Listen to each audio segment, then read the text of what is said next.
I had been home for about 15 minutes and was caught off guard when I noticed that my wife, Sophia, wasn't back yet.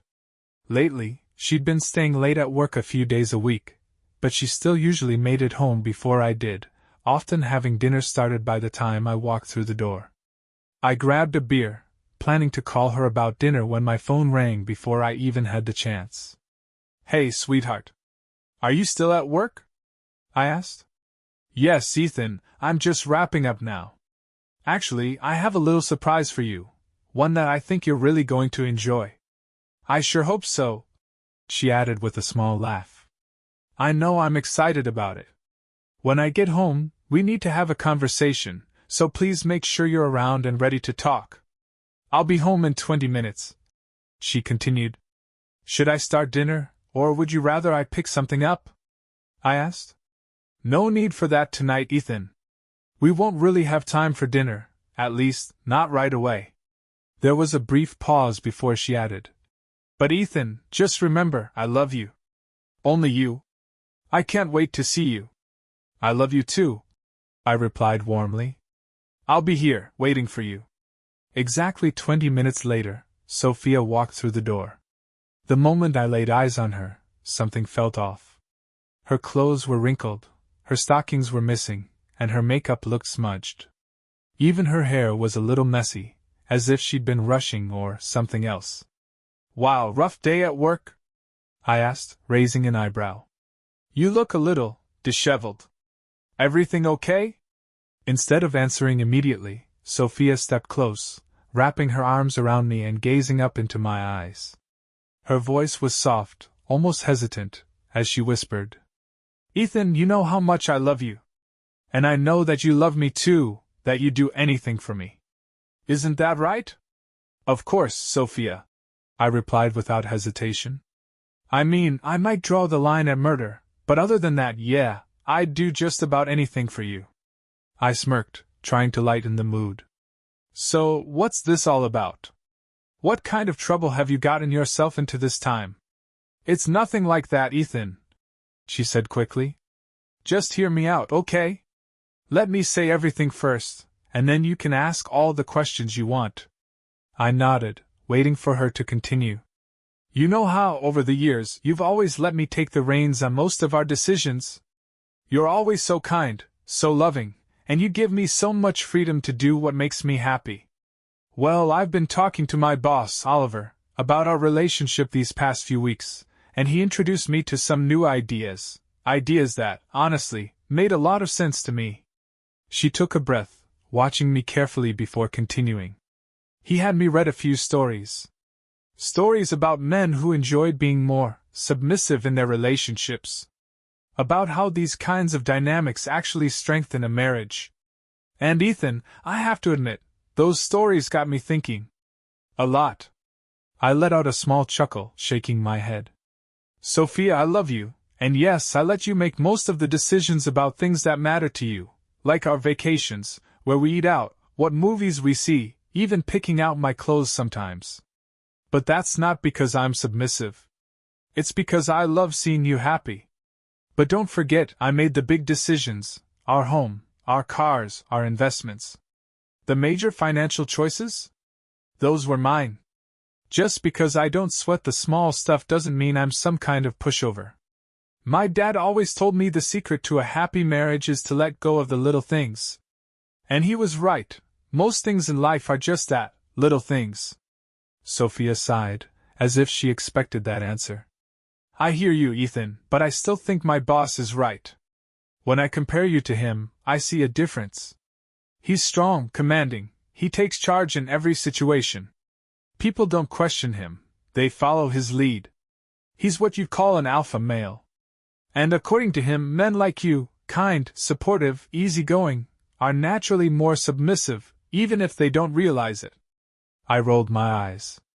"That sounds like some cheap, dime store psychology to me. And I don't buy it. But I have a feeling you didn't bring all this up just for a debate, so what's your point?" For the first time, I saw her confidence waver. A flicker of guilt passed across her face, and she hesitated before speaking. "Ethan, my boss told me that he wants to be with me. in a way that I've never experienced before. I stared at her, unsure if I'd heard correctly. She swallowed hard, then pressed on. He's, well endowed, and he brags about his skills often.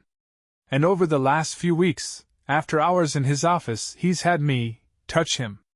Just to feel it. And Ethan, I won't lie, it was impressive. I knew it wasn't right, that I was crossing a line I shouldn't have, but I couldn't help it. It excited me. My stomach twisted. Sophia. She held up a hand. Let me finish. He's been seducing me, Ethan. At first, it was subtle. Just conversation. But then, he started pushing boundaries. And the thing is, I started fantasizing about it. About him. And then he told me something that made me think. He said that you might actually enjoy this, that men like you, men who love their wives deeply, often find excitement in watching them be with someone else. And even if that's not the case, he swears that you and I will experience the most incredible passion after I've been with him. I stared at her, waiting for the punchline. Some indication that this was some kind of messed up joke. But she wasn't laughing. What the hell, Sophia? You're serious? My voice came out harsher than I intended, but I couldn't help it. Are you telling me you've already done things with him? That you... No, Ethan, she said quickly. I would never cheat on you. I let out a hollow laugh. That's nonsense. You already have. You've had intimate conversations with him. You've touched him. That's already crossing the line. So tell me, has he done anything to you? She lowered her gaze, unable to meet my eyes. Her voice was quiet when she finally spoke. No, Ethan. Not yet. I exhaled sharply, my pulse pounding in my ears. But, she continued hesitantly, on the drive over here, he did touch me. Intimately. A sick feeling settled in my stomach as realization dawned. Sophia, where is he now?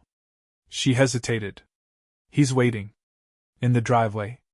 And then, Ethan, he's coming upstairs to our bedroom, and we're going to be intimate. You can watch if you want. Oliver would actually like that. She paused, gauging my reaction before adding, but if you'd rather not, then when we're done, you can come up, and I'll let you do anything you've ever fantasized about. Anything at all. I stared at her, struggling to process what I was hearing. You've got to be joking. You're telling me he's outside right now, waiting? And you let him put his hands on you? And you actually believe the garbage he's been feeding you? A wave of disgust rolled over me. The thought of touching you after you've been with him makes me sick. So tell me, Sophia, what happens if I say no? If I tell you to send him away? That was the moment I saw it, that flicker of panic in her eyes. She hadn't expected this response. She'd assumed I would just go along with it. But then, just as quickly, her demeanor changed. Her shoulders squared, and she adopted a more forceful tone, one that felt rehearsed. Clearly, her slimeball boss had coached her on what to say. Ethan, you love me. And I want this.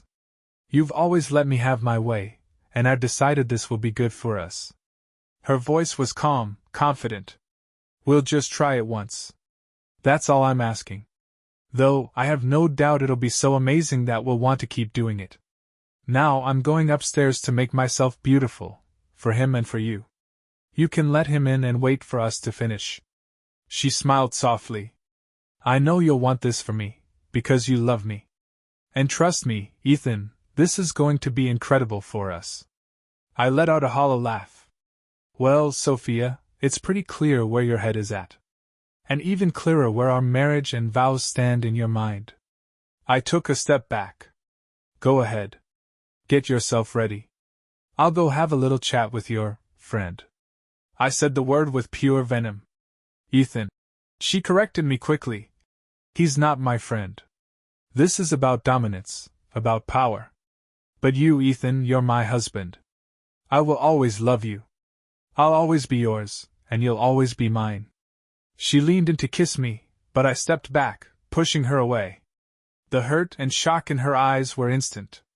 Don't let me keep you, Sophia. You're clearly going through with this no matter what I say. If not now, then soon, maybe even without telling me. I shook my head. But let's be real. You've already cheated. So go on. Go get ready. Her breath hitched at my words, and for the first time, real guilt flashed across her face. But she didn't argue. She turned toward the stairs, pausing halfway up to throw me one last look.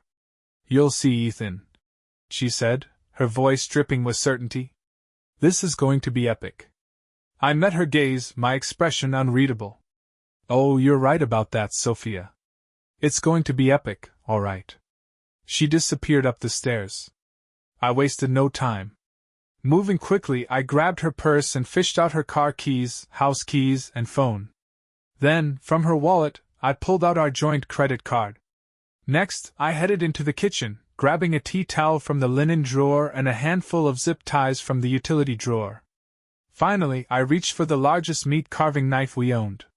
With everything in hand, I stepped outside to pay Oliver a visit. He was lounging in the driver's seat of his Mercedes, scrolling through his phone. The second he saw me approach, he smirked and rolled down the window. Well, little Ethan, he sneered. I guess your wife filled you in on how things are going to be. Don't worry, I'll still let her spend time with you, at least for now, until she's fully under my control. You'll and Joe. He never got to finish. I put every ounce of rage into my left hook, smashing it straight into his nose. The crunch of breaking cartilage was like music to my ears, and blood exploded down his face, staining his fancy Brooks Brothers suit and splattering onto the pristine leather seats of his car. I tossed him the tea towel. Here, you might need this, Olivery. He barely had time to react before I moved in, yanking his left wrist up and wrapping a zip tie around it. I secured it to the metal bar of the headrest, cinching it so tight that there was no way he was getting loose. Then, I wrenched the car door open and delivered a second punch, this time, straight to his groin. His body curled in on itself, his face contorted in agony. He groaned, his free hand gripping the steering wheel in a desperate attempt to steady himself. Big mistake. I grabbed another zip tie and secured his right hand to the wheel. Now, he was completely at my mercy. I leaned in close, my voice ice cold. So tell me, big tough alpha male, having a little trouble asserting yourself right now? His pained whimper was the only response I needed. You miscalculated everything, Oliver, I whispered, my tone laced with contempt. You thought you had me figured out. Thought you could manipulate my wife. But you're about to learn just how wrong you were. I turned and walked across the lawn, spotting the garden hose lying in the grass. It still had the heavy-duty steel spray nozzle attached. Perfect.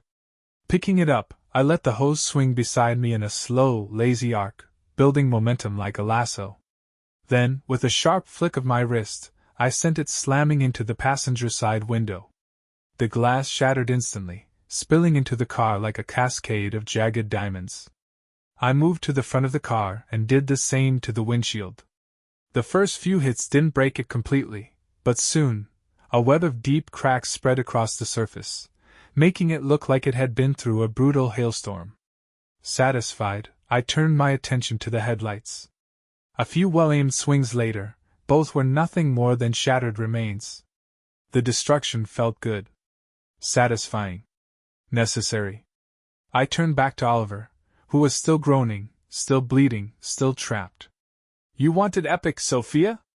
I muttered under my breath. Let's make it epic. I strolled back to the driver's window, chuckling as I leaned in. Looks like your car's going to need a little work, Oliver. Then, in one swift motion, I pulled the knife from my back pocket and pressed the cold steel against his jugular. Lowering my voice to a deadly whisper, I asked, How many times did you sleep with my wife while feeding her this delusional fantasy that I'd just stand by and let it happen? His eyes went wide, fear overtaking his arrogant smirk. He stammered, his voice shaky. Just twice. It was nothing, just physical. For both of us. It didn't mean anything, Ethan. Just let me go, and you'll never have to see me again. I looked at him like he was nothing more than filth under my shoe. Relax, Oliver. I'm not going to kill you, at least not right now. His shoulders loosened slightly, relief creeping in. That was a mistake. But let's be clear, I continued, my tone dropping into something ice-cold. If I hear so much as a whisper from the police, or if you try anything else to make my life difficult after tonight, I will find you. Maybe not tomorrow, maybe not next week, but one day. Maybe in a dark parking lot, maybe in an elevator at work. And when that day comes, I will slit your throat and spit on your corpse as I watch the life drain out of your eyes. His breath hitched. It's your choice, Oliver, I said, keeping my voice level. You can forget this night ever happened, or you can spend the rest of your miserable life looking over your shoulder, waiting for the moment I decide to end you. With that, I leaned in, stabbed the knife into the passenger seat, and smirked. Your friend Sophia's gonna need that to cut you free. Or maybe she'll be driving you to the ER. Either way, get the hell out of my sight. Without another glance, I turned and walked back toward the house. The second the front door shut behind me, I heard her voice calling from upstairs. Oliver? Is that you? Come on up here and be with your friend. Did you and Ethan get everything sorted out? I stopped in my tracks. For a moment, I just stood there, stunned. Was this woman really this stupid? Did she honestly think this night was going to end the way she planned? I took a breath and called back up. Sophia, Oliver is still outside. He wants to talk to you. Says he might be having second thoughts. Within seconds, I heard her footsteps rushing down the stairs. She appeared at the landing, wearing nothing but a robe. I had no doubt that underneath, she was dressed in some lingerie I had bought for us. Her face was filled with concern. What happened, Ethan? Did you reassure him? I folded my arms.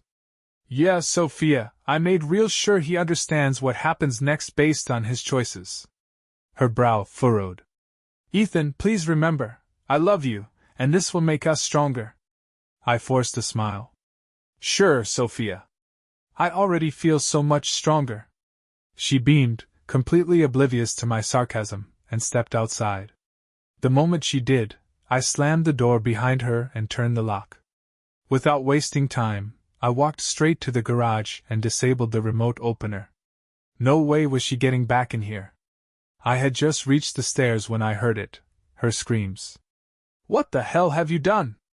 Ethan! You get out here this instant and fix this. I didn't even pause. I went straight to the bedroom, grabbed a carry-on suitcase, and started pulling clothes from her drawers, underwear, bras, socks. Then I moved to the closet, yanking out a few shirts, jeans, and sweaters. From the master bathroom, I threw in as many of her cosmetics, hairbrushes, and perfumes as I could fit. On my way out, I grabbed a pair of her tennis shoes too. I walked to the spare bedroom, opened the window, and called down to her. Sophia! Catch! I tossed the suitcase onto the driveway. I could only hope a few of her expensive perfume bottles shattered inside, but honestly? Not my problem. She barely had time to react before I threw the tennis shoes at her next, aiming for her head. She managed to dodge both, but her expression had shifted. The anger was gone. Now, her eyes were filled with tears. Ethan, please! What are you doing? Her voice cracked. I thought this was something you wanted. I didn't mean to make you mad or hurt you. Then, just like that, her tone flipped. I can't believe how cruel you've been to Oliver. For God's sake, he's my boss. I let out a sharp laugh, shaking my head. Sophia, I don't even know where to start with how ridiculous you sound right now. Since the moment you walked through that door, you've been spewing the most absurd, delusional garbage I've ever heard. I don't know if you're on drugs, if you had a stroke, or if I just never realized how truly shallow and pathetic you are. She gasped, but I wasn't done. Whatever the case, it doesn't matter anymore. You're leaving. And I highly suggest you drive your little friend to the hospital before he bleeds out all over his overpriced car. I met her gaze, my expression cold and unyielding. And while you're at it, maybe you should ask him about what happens if I ever hear a word about tonight from the police or anyone else. Her mouth opened, but nothing came out. Now I'll pack up the rest of your crap and you can let me know where to drop it off. But don't even think about coming back here. I slammed the window shut before she could respond. Then I headed back downstairs, yanked open the front door, and tossed her purse straight at her chest. This time, I didn't miss. Before shutting the door for good, I couldn't help myself. Was that epic enough for you, Sophia? And with that, I locked the door, walked into the kitchen, and cracked open my second beer of the day. I had 2 calls to make. One to my lawyer. The other? To find a damn good divorce attorney. As I leaned against the counter, I glanced out the window. Oliver was still in his car, yelling at Sophia as she fumbled to cut the zip ties. She didn't even look at the house again. Good. She was his problem now. Oliver struggled into the back seat, lying down as best he could while still clutching his injuries. Sophia, her face streaked with tears and eyes hollow with shock, slid into the driver's seat. With shaky hands, she put the car in reverse and backed out of the driveway. As the adrenaline drained from my system, reality began to set in. I sat down on the porch steps, staring at the empty street, completely floored by what had just happened. How had my wife spiraled so far off the rails? And then there was me. The man who had just beaten the hell out of her boss. The man who, in a moment of pure rage, had come way too close to actually slitting his throat. The fact that I'd even considered it scared me more than I wanted to admit. But in the end I knew the truth, she just wasn't worth it. I let out a bitter laugh as I thought about the ridiculous nonsense Oliver had fed her. He had convinced her that he was some kind of dominant, all-powerful alpha while I was the weak, submissive beta. That was the biggest joke of all. Letting my wife make the calls on vacations, dinner plans, and what color curtains to buy wasn't about submission, it was about love. It was about choosing peace and happiness in a marriage where small battles didn't matter. But she had mistaken kindness for weakness. She had misread me entirely. And now? Now she was gone. For the next several days she stayed away from the house. My phone rang constantly, always from unknown numbers, Sophia, no doubt, since I'd taken hers. Eventually she left a voicemail, her voice trembling as she pleaded with me to call her back so we could talk this through. I knew it was inevitable. At some point I'd have to face her. And since the cops hadn't shown up at my door, I figured I had dodged one bullet. Now it was time to deal with the rest of this mess. I called her back, keeping it short. Be here in an hour. We'll talk. Then I hung up. While waiting, I packed the last of her things, anything I thought belonged to her. By the time she pulled into the driveway, I was already sitting on the porch, a suitcase beside me. Sophia stepped out of the car, hesitating before giving me a small, tentative wave. She walked over, sitting down next to me on the steps, her body tense. Her face told the whole story: regret, guilt, shame, and fear. Her eyes were puffy, her skin blotchy. It was clear she hadn't been sleeping much. After a long silence, she finally spoke. Ethan, I am so sorry. Her voice cracked. I don't know how I let Oliver get inside my head. How I let him convince me that being with him, and you accepting it, would somehow be good for us. She exhaled sharply, shaking her head. Looking back, I don't even recognize myself. I don't understand how I fell for his manipulative garbage. I guess it was the way he talked. The confidence, the insistence. He made it sound like it was the ultimate experience.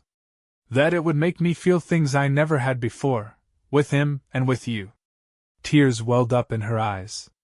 But now, I can see how insane it all was. You must think I lost my mind. She swallowed hard. And maybe I did. But Ethan, I'm back now. I love you. I only want you. Please, I'm begging you, just forgive me. I'll do anything to make it up to you. I let out a slow breath, then looked at her. So tell me, Sophia, how was Oliver in bed? Did you get the mind-blowing experience you were so eager for? Did his massive anatomy live up to the fantasy? Her face twisted in pain. Stop, Ethan.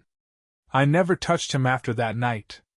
And he's so terrified of you that he fired me and won't even come near me anymore. I raised an eyebrow. She sighed. Besides, he spent 2 nights in the hospital because of what you did to him. He made up some story about getting mugged on the way there. We both stuck to it, to keep you off the hook. I smirked. Well, at least he got one thing right. Sophia took my hand, squeezing it desperately. Ethan, I want you. I want to come home. I want to be your wife, for the rest of our lives. I know I messed up. I know I hurt you. But please, please, we can fix this. We can be stronger than before. Her voice cracked again. You're the only man I will ever love. I need you to forgive me. Tell me there's still a chance. I stared at her for a long moment before answering. Sophia, I've thought about this a lot.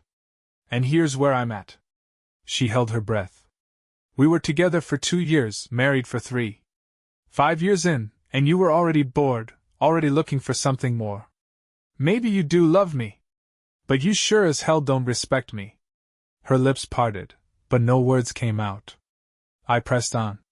If you had any real respect for me, you'd have never thought I'd stand by while you went off to be with your boss. You'd have never even entertained that idea. And you definitely wouldn't have let him put his hands on you, because yes, Sophia, you did cheat on me. Her face fell. Oliver told me you were with him at least a couple of times before he fully convinced you to go through with this. You let your desires outweigh your vows. And that was after only 5 years. So tell me, what happens at 7 years? 10? 15? How many times are you going to get restless and convince yourself it's okay to cross the line? Tears streamed down her face. Ethan, I would never do that. I shook my head. Sophia, you already did. So don't say never. She let out a quiet sob. The way I see it, we don't have kids. We don't have much in savings. The only real asset we share is this house, and even that doesn't have much equity. Staying with you is too big of a risk.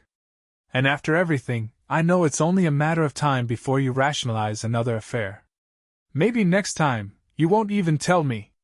You'll just do it. I met her tear-streaked gaze. I don't trust you anymore.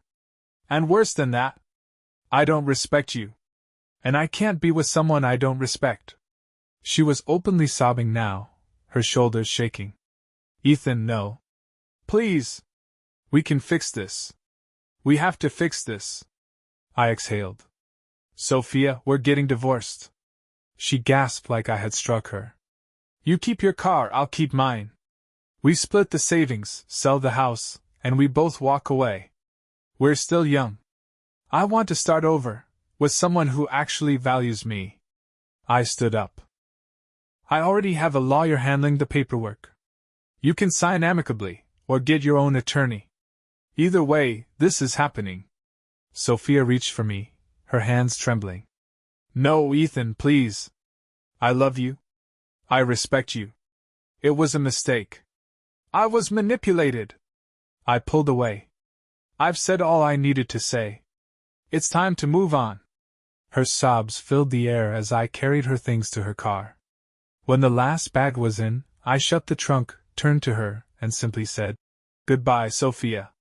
Then, without looking back, I walked inside and closed the door, on her, on our marriage, on everything.